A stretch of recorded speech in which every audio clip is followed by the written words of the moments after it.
There we go. Now you're back. Steve, how are you? Should we do all that again? We should. It was perfect. All right, now we're here. You have a beautiful voice. Everyone can hear everybody. Steve, what is your title? Because I forget it now. It's you. Are you the what? Where at Marvel? Like what do you do? Because I know that you do so many things, and you have done so many things. I am currently the head of content for Marvel New Media. Okay. Now, this is new media, Paul, not old stuff like cassettes. Right. Yeah. You Like, used to be the head of the vinyl department at my yeah, at I Marvel was for a head of while. Yeah. Marvel Vinyl for years. And you had Um, those great 8 tracks of the Fantastic Four, which people really used to go on and love. That was great. yep, we did. Uh, Go ahead. no, go ahead. I Please go. No, well, I wanted to say like you had worked at Marvel for such a long time, and I feel like you are truly just like you have so much knowledge about this world. And I think being an editor at Marvel, you kind of have to be immersed in this 80-year, 8,000 character history, right? Because at any point, somebody could bring that character in, and you are the guiding force of being able to make sure that they stay within some sort of realm, right? Well, I certainly try to help. This is. You've known me for a long time. This is the kind of job I've been preparing for since I was five. Buying Marvel Team Up and Contest of Champions and all the great old comic books. I was lucky enough to get hired by Marvel, and I worked in their editorial team for a lot of years, editing books like Spider-Man and Hawkeye and Captain Marvel. Some of the Um, like the real like I mean the books that you did like the Hawkeye Matt Fraction Hawkeye. If people have never read that, it's a great entry I book. call it the Stephen Wacker Hawkeye, but yes, Okay, sure, okay. And then obviously Miss Marvel is now being turned into a TV show, right? That's part of is that announced? Yeah, I, I think it's announced. No, okay. no, I'm kidding. Yes, it has. But I mean, you created some really interesting books. I feel like your books and not look, I understand this is a team process and you work with writers, but you really did some interesting stuff that kind of broke a traditional format, or at least in my opinion, it did. I mean, the Hawkeye book and the Miss Marvel book in particular really, Yeah, yeah. I'm probably too close to it, but to me, those all seem like classic Marvel comics. So what was always great about Marvel when I was a kid, and sort of the stuff that you celebrated in the book club show that you did, Yeah. was sort of the vast canvas of Marvel characters. It's more than you might know if you just know certain films or certain TV shows or certain comic books. Like Marvel's always had a pretty wide palette for these things. So to me, those books always felt like they fit in with hopefully some of the classic Marvel books from when I was a kid. But people certainly responded to them, and yeah, it helped.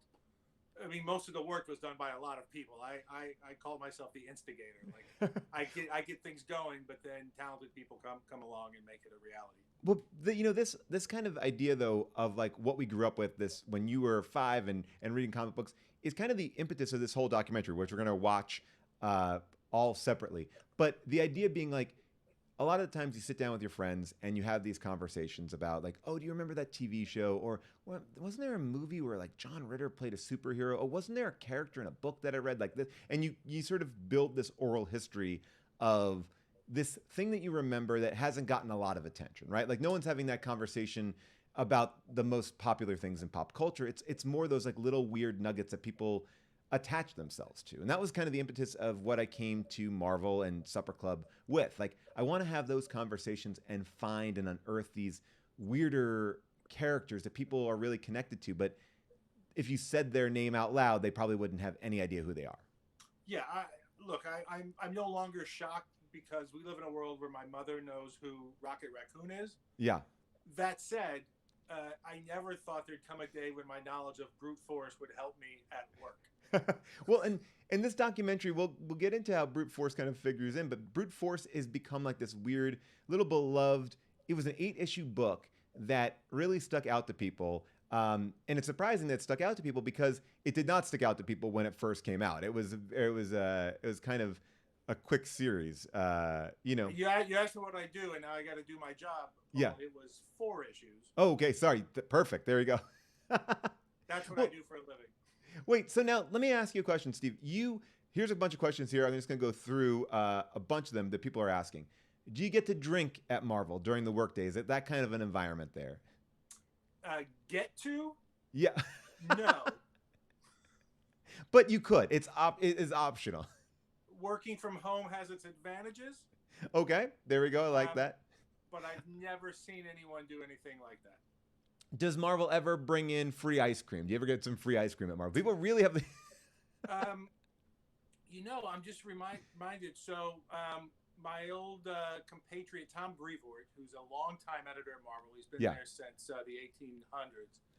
He used to get from someone a big package of Reese's peanut butter cups. I don't know if I can legally say this, You but can. once a year, My these dad is Reese's, Ted they were like Reese's. fresh, factory fresh, Okay. whatever that means in Reese's. You got them fresh off the line. You got the manufactured candy right off the line. It was so good, and it was the greatest day of the year.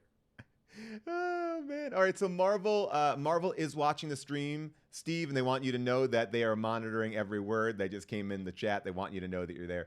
And then before we start the doc, just a Hi, couple more Ron. questions about working at Marvel because people do want to know how many books do you have to read at Marvel? I mean, obviously you're reading all the books that you're the editor of, but That's a great question. Yeah, but are you reading all the books that are coming out? You're reading as much as you can. What's great about working at Marvel, this is going to sound totally corny and cheesy. I mean, yes, you can get comic booked out. Right. Your stomach is bigger than your appetite or whatever you have to whatever. Yeah. Sure. You can. Yeah. You have. You're eating more than you can chew. One thing I've been lucky enough to never lose is the excitement of that bundle coming. Oh yeah. And even when you're involved, like we have these story conferences several times a year, and Willow might tell you what's coming up in Ms. Marvel, or Scotty Young might tell you everything that's coming up in his book, or Kelly Thompson's going through Captain Marvel, Jonathan Hickman's going through, like, all the plans for the next couple of years. Yeah. But seeing it in print, and maybe this is because I have the memory of a hummingbird, but it is still super exciting. You can still find yourself, like, I'm still into that universe. That never completely goes away, at least for me. Were you in the room? As someone who's coming in cold, yeah. If the question is how many do I have to read to get the Marvel story? Yeah. Just one. It's people overthink this. Find your favorite cover, buy it, and it's our job to make sure that you're hooked after that. I love that. And we'll start the doc and we'll be having this conversation. Like, I want this to be, because we can't watch it together because of rights issues, but we can have this conversation just going and have the documentary on in the background. And if something jumps out at you, Steve, like, we'll just use this as like a basis of conversation. So people who have not watched the doc yet, that are watching along with us, ask questions as you see scenes coming up, and Steve and I will talk about it too. The first question is, Steve, what is your avatar for Disney Plus? Because I'll tell you mine. Oh, you know what? I think I am Baloo. Okay. I am the Beast. My child picked it for me one morning. I came downstairs and he changed everybody's name. It is my wife, June. My wife. Hers is Elsa. He is Darth Maul. I am Beast, and he named me God. So at this stage, I'm very excited that my child refers to me as God. But when I look at it, I almost feel guilty pressing it. Like, what is God watching on Disney Plus? All right, so I'm going to select it here. Like I said, it's a little bit hard to find. You got to scroll down like 5 rows. Thanks, Marvel, for hiding it a little bit deeper than you should have. And we'll go to the whole 616 series is amazing. Really fun stuff. Now, which episode are we watching? Episode 4, Steve. I know you're in a lot of these. You're a hero project. You're a big star in the Marvel reality world. I get it. Big deal. All these other ones are terrific. I don't know about this. Oh, man. You're such a jerk. All right. So they are actually fantastic. All right. So Lost and Found. I'm going to hit play here on number 4. I'm going to turn down my volume because that would be really annoying. I got to tell you, seeing this logo before my something that I made really was a dream come true, just as somebody who is just a fan of Marvel and that world. And the first time I ever got a comic book made, it's just something so, I don't know. I get like giddy about it. Like seeing that logo card in front of my own documentary made me excited. It is pretty exciting. Now, here at the beginning, it calls you a comedian. What is that? Yeah. Well, that was something that we had to do through legal. Technically, I can call myself that. Legally, we brought it all the way up to the Supreme Court and they stamped on it. So that is, that's the way it goes. Here's one thing that I'm Here's very something I never thankful for. told you. Yeah. I have this exact same polka dot shirt. I should have worn it. By the way, we have found that we dress alike. When we did our show together, we That's often right. wore the same outfits. So, look, J. Crew men's can't beat it. The interesting thing about this, and I'm so relieved, was that there was a period of time where I had to have a mustache, and it was a pretty aggressive 80s mustache for Black Monday. And I thankfully, I shaved off my beard the day that we wrapped on this doc, and it was so like I was like, oh, I don't want to do this documentary that lives forever with this big like bushy mustache. It just wouldn't feel good. So that like honestly like what's going through my mind here. This is like the last day of shooting. Is like thank God I don't have to have a mustache. um, and all right, so. We did timestamp it because it started out in 2019. Things have changed at Disney Plus. There's some different faces at Disney Plus now. We wanted to just let you know in the world that we shot it because you never know. Things are always changing at Disney, and we didn't want to make it feel like we weren't referencing something that might have happened and the way that things move here. By the way, we could have shot this, and brute force could have been made, so we needed to we needed to stay on top of it. And then, all right, so this was really fun because we got Disney to play along in our documentary. This is a true documentary. These are the real people who work at Disney Yeah. That you're watching, and they're lovely. Dan Silver, who's the head of the reality department there, And Agnes Chu, who was running Disney Plus at the time, and what's Sarah's last name? Shepard.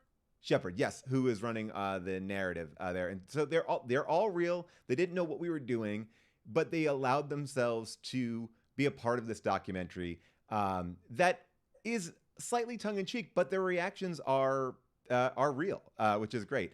And I'm not sure if Yeah. everyone knows, but Dan Silver here in this scene, he used to work for Marvel. Oh, I He didn't know was, that.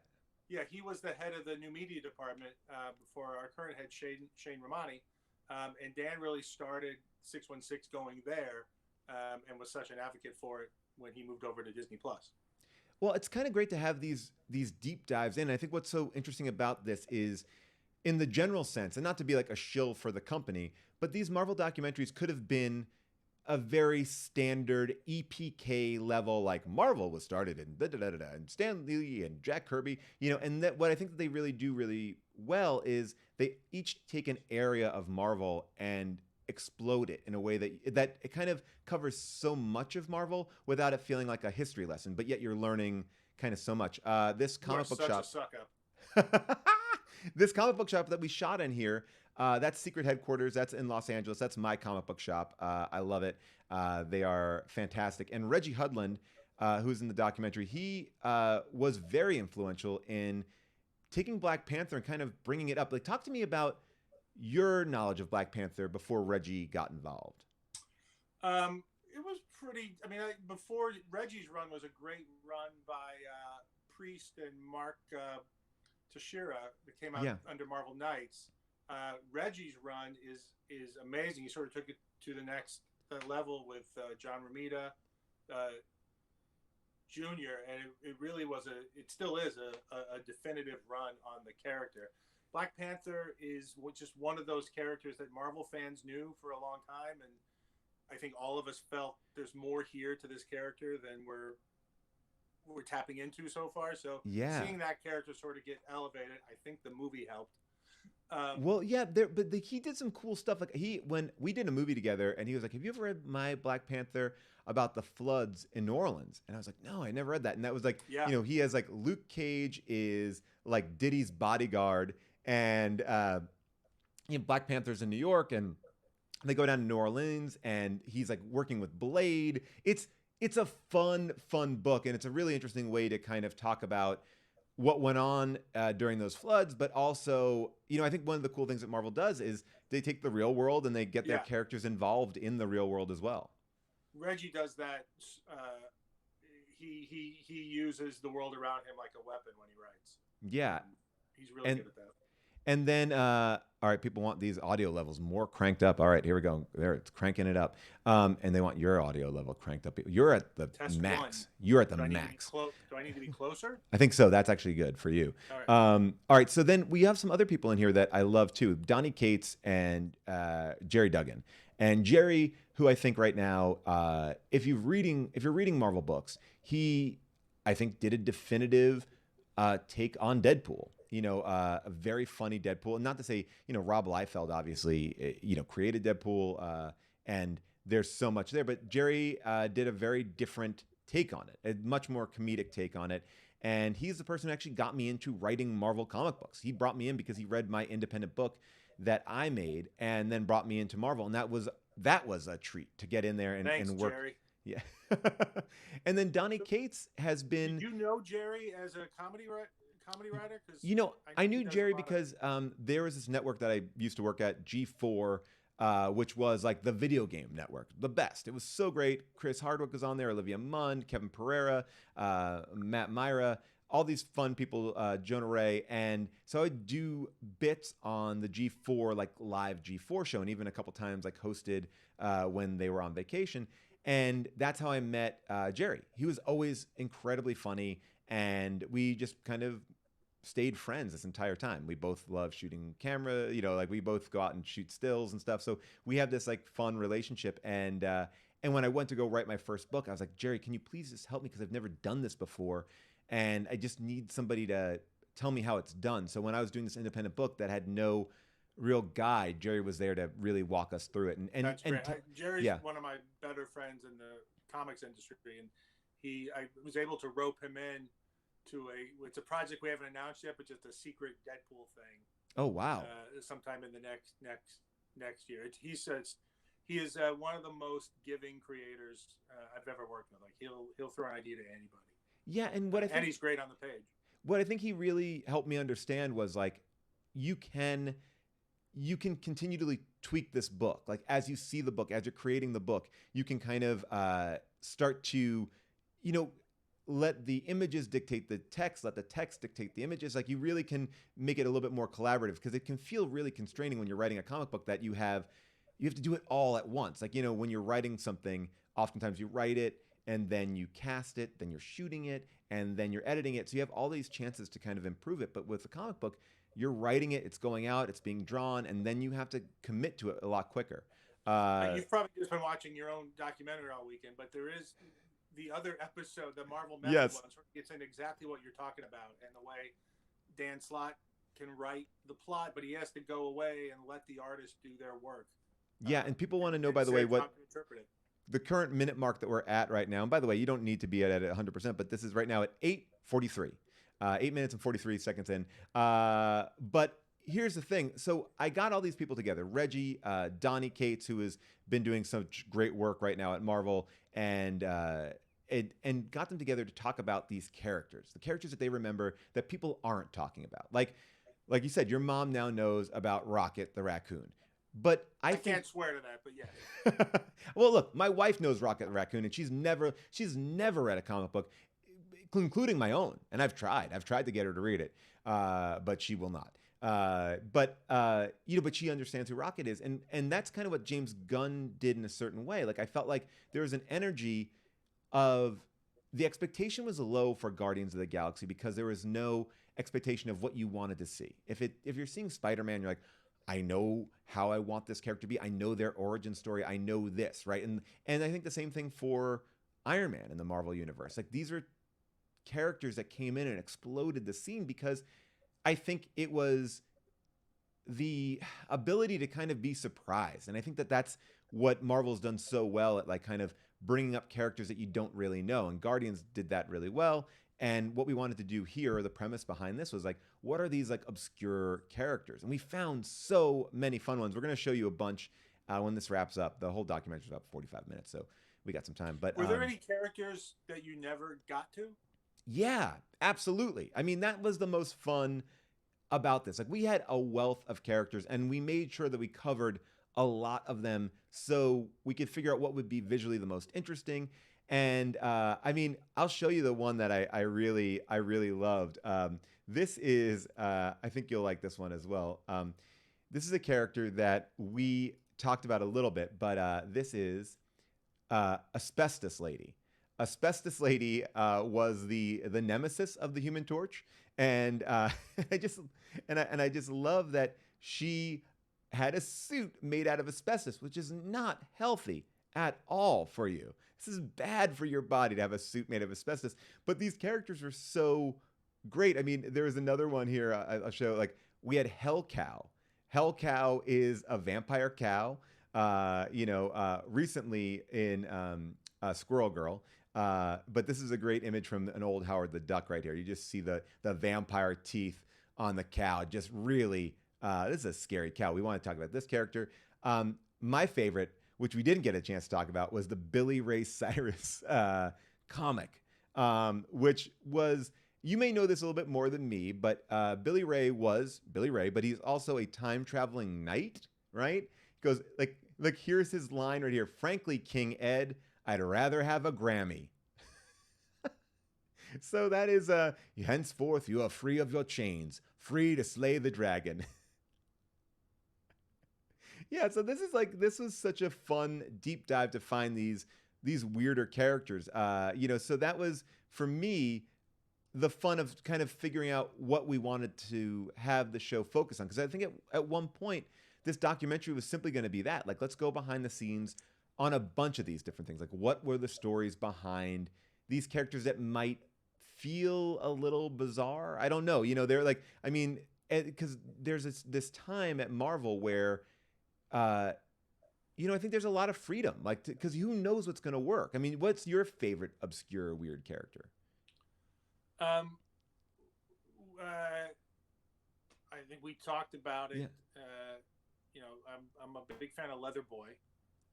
Leather Boy was a great one. I don't think that Disney Plus was going to let us talk about Leather Boy. A lot of the obscure characters I love were sort of licensed characters. Old Right. comics where we had licensed these characters and were able to make comics for them. And I got to be honest, one of the things I loved about this documentary is that until you made it, I assumed Brute Force was also one of those just Right. obscure 70s or 80s 80s or 90s toy lines that we had made some deal with.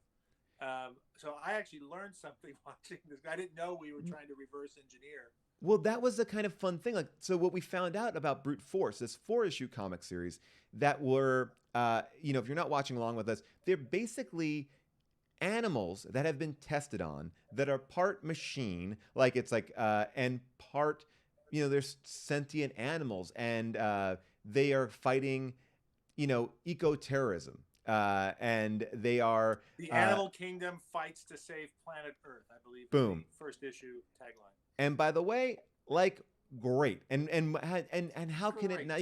It's more relevant than ever. They're like an A-team of environmental justice. Like John Kerry and AOC is sending them out into the world. Jane Fonda is having meetings with Dr. Echo. But there was something really fun about these characters. But it did seem to me like it was part of this world of Marvel where, Marvel had these Star Wars comic books. They had these really successful line of Transformer comic books. But what was different about this was a toy maker came to them with these drawings and was like, what if we made the comic book first and then made the toys after? Because what's been going on is Transformers, they made the toys and they're like, let's make the comic books to tie into the toys. So a lot of like what of Transformers was created in the comic books by one of the guys here in the documentary, Simon Furman. But they kind of reversed engineered it. Like, here's the toy, here's the design, write this. So even the person who created these images, who we talked to in this doc, he didn't write it. He almost didn't have any real say in what these characters said or did. It was almost like, I got gold. You want this gold? Mm-hmm. Take it, and just cut me in on it. So that was like nothing. That doesn't really happen anymore, right? No, we would we would not be that cavalier. You don't let just random people jump into Marvel offices and pitch you brand new characters. Marvel, and if you're watching along, you just saw pictures of what Marvel's like then.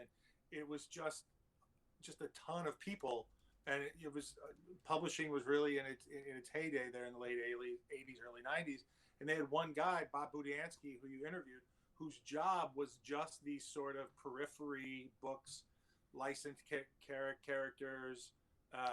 He was writing his own book at the time with another great obscure character named Sleepwalker. Oh, it's great. And I read that after I interviewed him. It's a great, great book. And he kind of brought it back, I think, for the eight. Like, there was a book around the 80th anniversary of Marvel where there's like all these pages where everyone kind of drew a character, like it was like a salute to these characters. And he is an interesting guy because he's an editor, he's an artist, and he's a writer. And I wanted to show the one that we couldn't talk about in the doc just because of rights issues, but that is NFL Super Pro.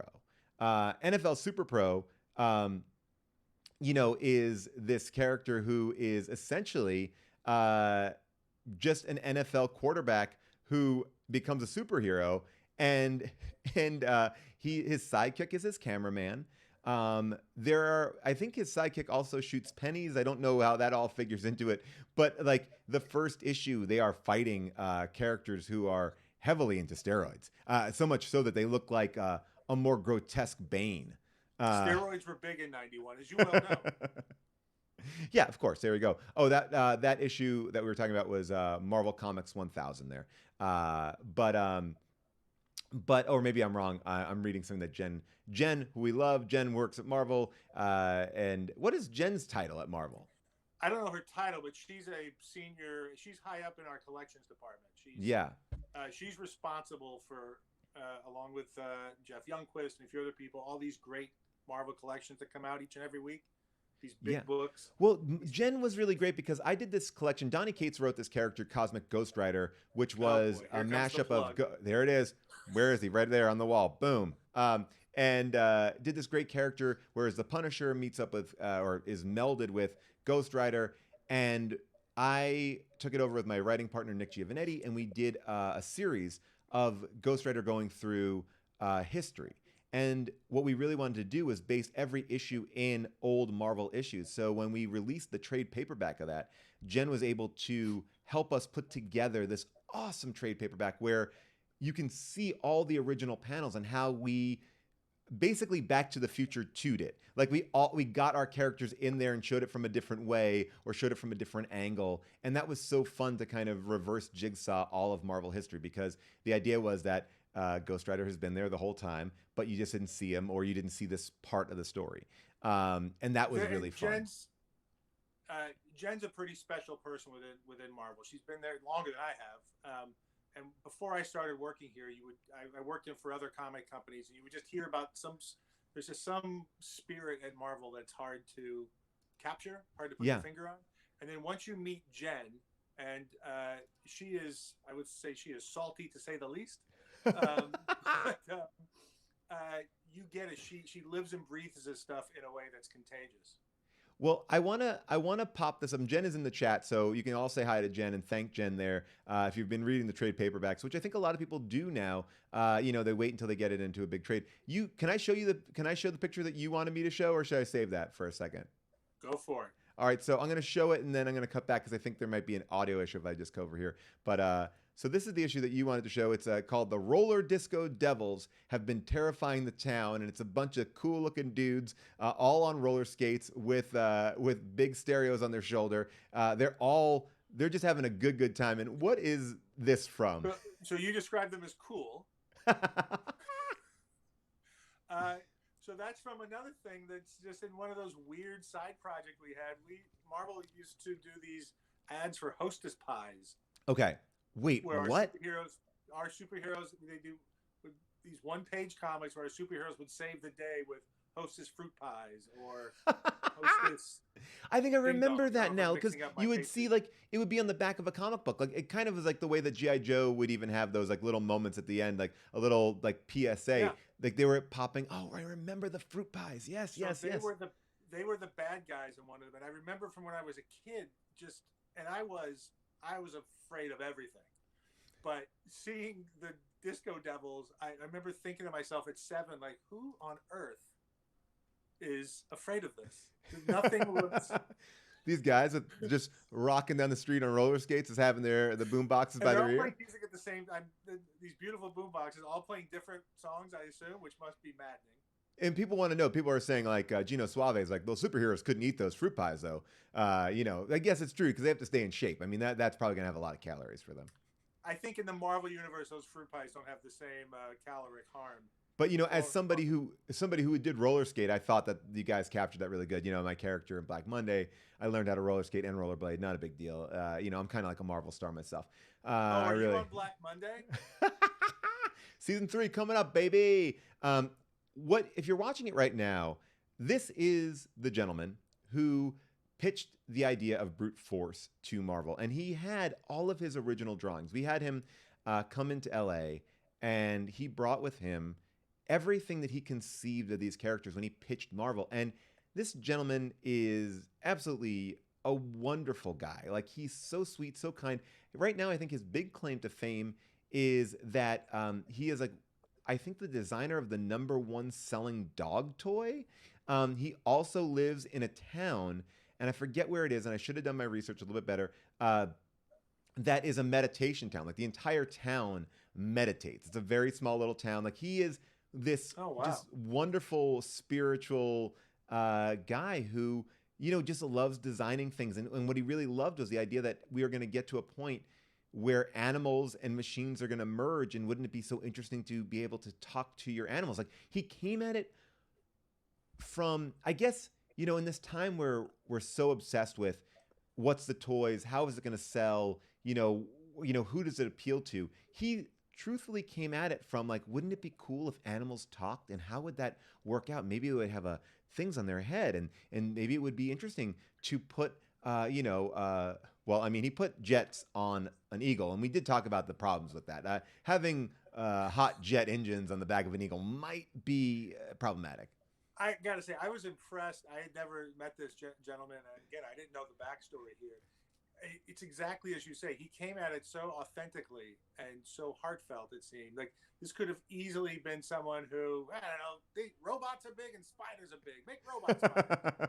But I was impressed with how much heart and thought he had put into the development of this. And I was curious how. So you worked with Jason and the Supper Club crew on the Yeah. doc. How did who makes the reach out to him, and how did you even find him?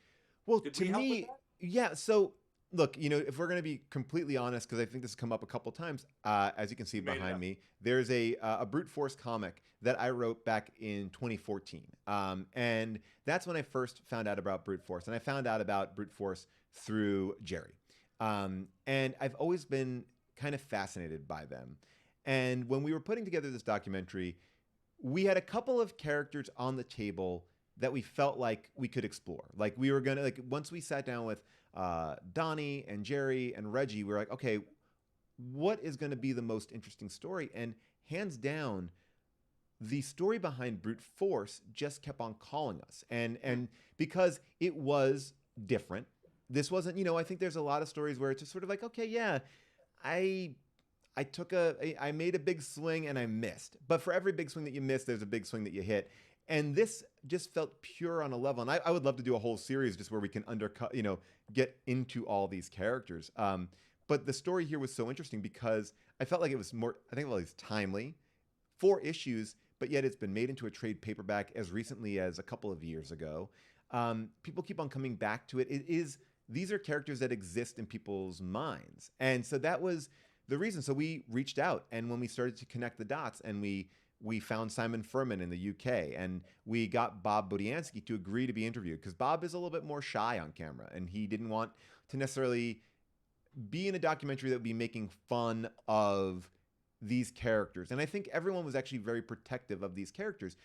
And so we needed to find the right way to kind of approach the people. But I think it was in talking to Simon Fuller and talking to everybody. And we said, oh, this is actually a very pure idea. So that's why we decided to chase it down, because we did a little bit of our research and looking at interviews that they had done in the past. And I mean, every person that we met, it just was more and more surprising. I think you hit it. It's funny. We talk about this a lot within Marvel too. That every character is someone's favorite, and that's Yeah. why I'm hesitant. It's one thing to laugh along with some of the more obscure Marvel characters, but we do try to make a distinction of not laughing at them because we did ask someone to pay for these comics and to buy them in good faith, Right. and craft went into it. Your least favorite comic in the world, time and craft and attention and care went into making it, and there were people involved in it. So while brute force were these group of characters that those of us who know all this stuff, they were like, oh yeah, remember that book, and it was Yeah. kind of thing you would laugh about because no one else but you remembered it. Having looked at it now, I can see the sort of that there is some valuable concept at the heart of this. Well, and to me, that was what was kind of fun about it too, because we really wanted to relaunch a character or team that felt like they could actually have some life in it. Like, I think the original idea when I first talked to Supper Club and Marvel was, I want to make a trailer for a live action Marvel movie with these characters that, like, what's my Avengers? Like, what could I do here? And when we found this, we had to kind of jettison that idea of a live action thing and say, let's do it animated. Because Marvel does have this amazing history of like awesome animated television shows that I grew up with. We talk about it here in the show, and a lot of them are on Disney Plus. And animation allowed us to actually do this and create some, because we thought that even if we did a live action trailer, it would look a little dumpy. So here we went to 6 Point Harness, which was a real animation studio here in LA, and went through the process with them. We're like, let's design these characters together. Let's look at it in a million different ways. Because as you know, I mean, you are doing so many things in new media that you are. Oh, this is the good part. Oh man, the Steve Wacker part. You guys can just mute it now. Just mute it, mute it, mute it. This is great. You're gonna want to just watch this. Oh, people are. I do have an emote of a plug, and so now I really like that people are serving me up every time they feel like I am giving a plug. I get the plug emotes in there. But what was actually kind of fun talking to you about this was the going deeper about the characters, and what you brought me into, I think, is people's favorite character. That when I've talked to everybody who's watched this, everyone wants to know more about Street Poet Ray. Boy, me Can you too. tell us a little bit about Street Poet Ray?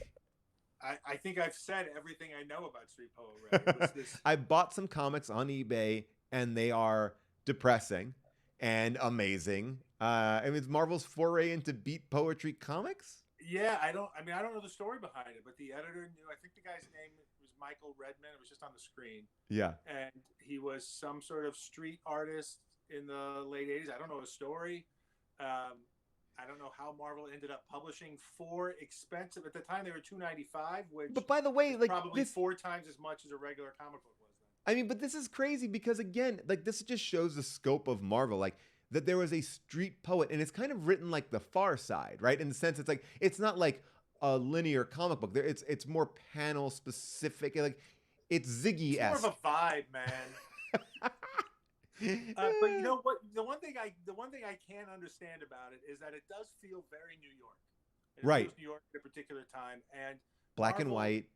If nothing else, Marvel is New York, and New York is Marvel. It's in our blood. It's where our so many of our great stories take place. It's where our characters live. That's what Marvel did. That they made their stories exist on the street. So I guess as an extension of what's going on in the world, I understand this becoming a comic, but it just showed up one day at the comic store. There was no ad for it or anything, and it feels like some editor got away with something.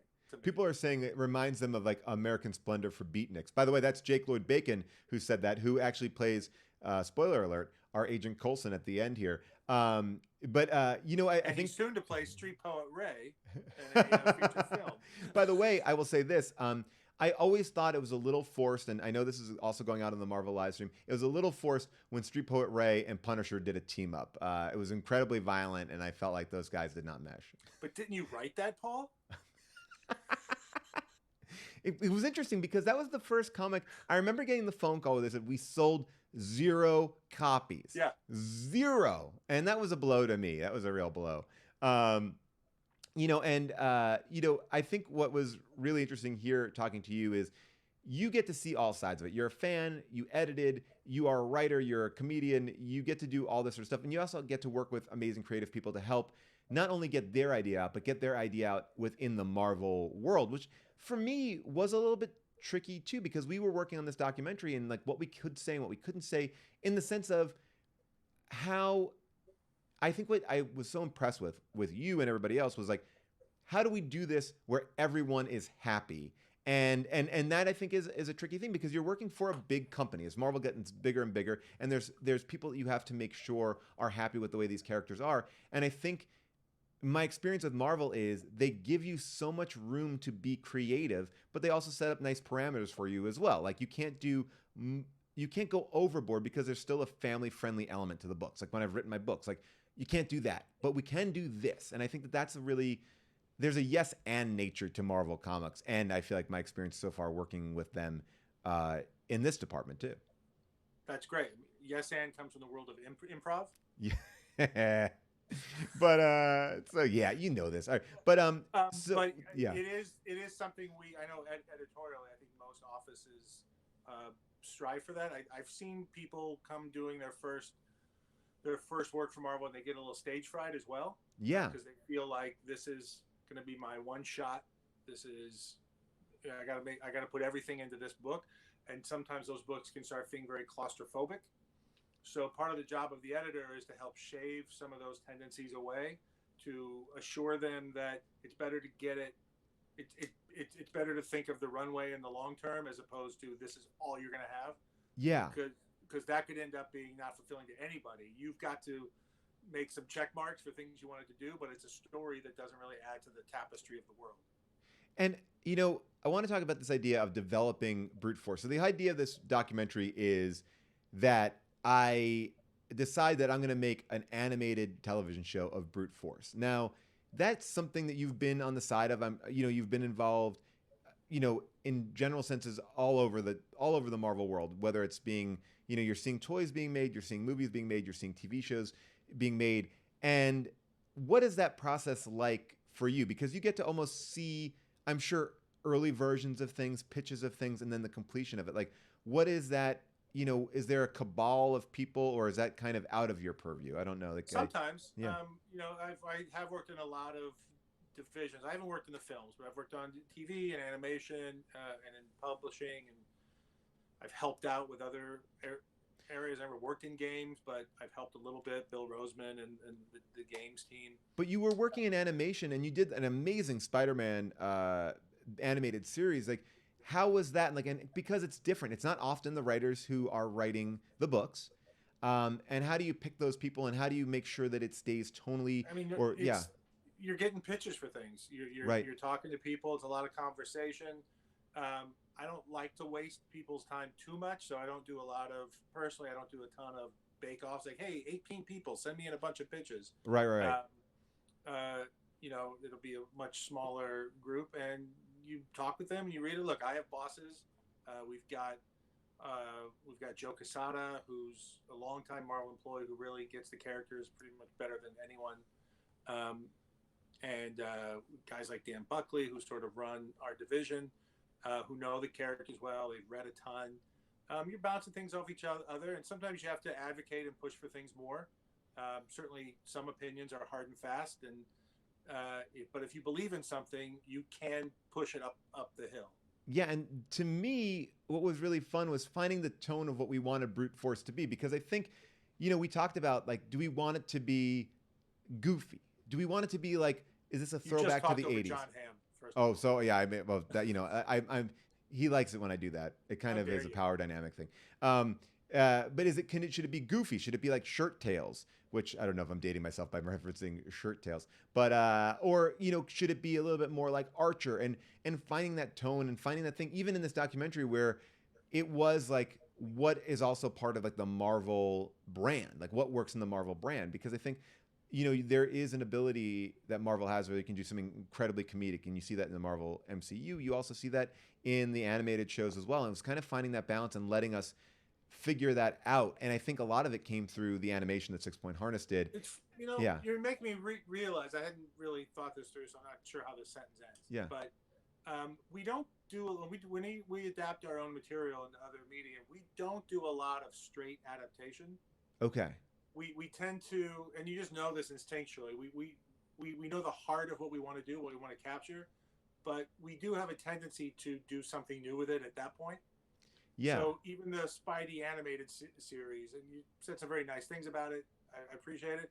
it's it's teenage Peter Parker, but he's in a completely different environment than we normally see him because he's in a high school for gifted kids, and Yeah. it is a different setup. We pulled a little bit some concepts from the comic that Dan Slott had written, and some other pieces from around the Marvel universe. We don't do a ton of straight ahead. All right, this is moment for moment. We do have this thing with I don't even know we realize that we got to whatever we take, we got to try something different with it. Right. You got to tell a different story, but something that also people want to see. And this moment here where I get people to talk about brute force, Jack McBrayer, Shannon Woodward, John Hamm, Ron Funches, was really fun to me. Oh, Rachel Bloom as well.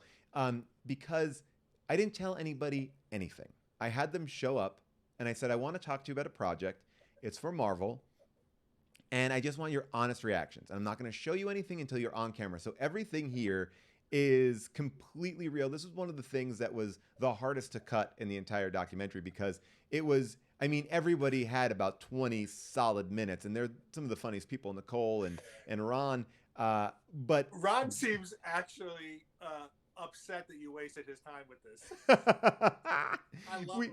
He's so and I funny. mean, we by the way, somebody brought up that brute force would actually be a good Marvel cologne. So thank you, Eat Meowth. Oh man, you just made me say that. You just made me say that, man. Wow. Thank you, Nuclear Pops. But anyway, what was so fun was watching everyone's first instinct, which was to make fun of this. Right? It's silly, it's stupid, and then as they were talking about it, and I was talking to them about it, they started to fall in love with the characters. And this is not manufactured moments. This is truth. Like they really became possessive over them in a weird, fun way. And I think that was so, yeah. The same thing happened in the scene that we filmed in the comic store, and you kept it in the film. Like the reaction on my face is real. I'm realizing as we're talking, like, oh, this isn't a joke anymore. Yeah. There's actually an interesting story here. And that to me was kind of the most surprising thing about making this documentary, because at the beginning it was, let's laugh at some of the fun, weird stuff that Marvel's done. And then it was like, oh, wow, people are really committed to this fun stuff. And then you read the books and you're like, that just makes it really interesting here.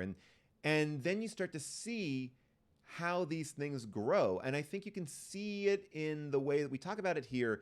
Like what Reggie brought to Black Panther after Christopher Priest is different and unique. What Taika brought to Thor after Kenneth Branagh is unique and different. And, everybody brings a little different element. Shane Black, who I absolutely love. I mean, his Iron Man is incredibly a Shane Black film, but it's also a Marvel movie. And that's the really interesting thing. Like, what can you bring to the table with these characters? And it's these conversations and these moments where you get a chance to, I don't know, find out what people respond to. And I think the one hard thing for me is I perform on stage all the time, and the idea that you're watching how people respond to in the moment. In comics, it's a very delayed process. You can't course correct until it's too late. But here, getting people together and really having these conversations was a blast. Now, this is my favorite. This is my favorite part of this doc. I'm very good friends with Jesse Falcon, who works high up at Marvel Toys. He has had his hands in some of the most fun Marvel toys, starting off at Toy Biz, and now he's over here. And not only is he a great toy mind, but he just is a great comedian and everything. We bring Jesse Falcon in, and we say to Jesse, build me toys for brute force. And again, he doesn't know that we're talking to him about this. We just go in. He knows the characters. Obviously, he works at Marvel, has been there forever. This is his house that we're in, which is awesome. And he has a great smoldering look here. And I got the lens flare from JJ. He let me borrow just a little bit of it. And I'm so glad to hear, as you made your point, that it's your favorite part of making the film. I want to thank you for that. But why don't you get Jesse to appear on your Twitch stream? Oh man. So Jesse created these toys, and we actually used the Marvel team to build actual designs of what brute force toys could look like. And again, it was just off of these original ideas, and it was really fun to see this whole process. It was a way for me to kind of have live a fantasy, like it was almost like a fantasy league of creating a Marvel show and a movie. And as I did it, I got more and more invested in the characters. And now my only hope is like I would love to make them. I would love to continue to do this. This brute force. But this was truly a fun process to see all these different elements that you guys have here. Um, and by the way, if you Jesse's like little side shack, it's a side shack. It's not a garage. It's like a shack in his backyard with Yeah. every comic book. Real Wolverine claws. That's amazing. People, as you're watching, And obviously ask a bunch of questions here, and stuff we'll he stole be from answering The questions Office. too. Was it? I said obviously a bunch of stuff he stole from The Office. Yeah, that's what I said, and we did dictate it, and Marvel Legal got in there. People wanted me to bring up that yes, the back issue prices of Brute Force have gone up since this documentary came out, which is hilarious. Well, I went in big, so goodbye, Marvel. I quit. That's what I was like. I was like, I did it. I finally got rich. I bought all those copies. I'm gonna sell them out. This is an interesting question. I don't know if you can answer this, Steve, but do people read manga at Marvel? Is that like part of? 100%, yes. Okay, yeah, that's yeah. What is the big difference? I mean, because we talked dabbled into manga before. I'm sure we will again. Yes, manga is a big part of our bookshelves.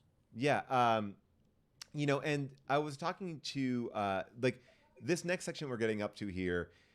We are really developing this cartoon, and we built a true pitch. Again, this documentary is, I don't even know what you would call it. Someone was talking about this on Twitter the other day. It's like, it's not a mockumentary because it's real. There's real facts in it. These are real people. We did real things. I think that the only thing I can say about it is that when I went to go pitch it, I was incredibly nervous. And so we wanted to take it self-aware. That's a great thank you, Hazel. We wanted to, really see what people thought and see what happened. So we brought it out, to San Diego Comic-Con. We talked to people about it. We got their notes on it. And then the time came for me to go and pitch Disney. And I was legitimately sweating doing this. Now, you were still sitting at the table there for this moment. What was it like sitting there watching them watch it for the first time? Because they had never seen it. You have seen it. Did you see it at this point? I had seen it, yeah. Yes. Because we did a couple rounds of notes on it. Yes. Okay. So we had kind of perfected this 2-minute cut, and those things we talk about in the documentary are true. We didn't have the ability to kind of voice it with all the voices that we needed. We had amazing people jumping in, like we mentioned earlier. But we didn't get to do like a 5-minute cut. We only could afford 2 minutes. And so we just put it all on the shoulders of our Coulson and Hill, which were amazingly played. But to show this was, I mean, how did you feel in that room? Have you ever been in that situation? No. I mean, and Disney Plus was still relatively new when we filmed it. I don't think anyone understood what was going on.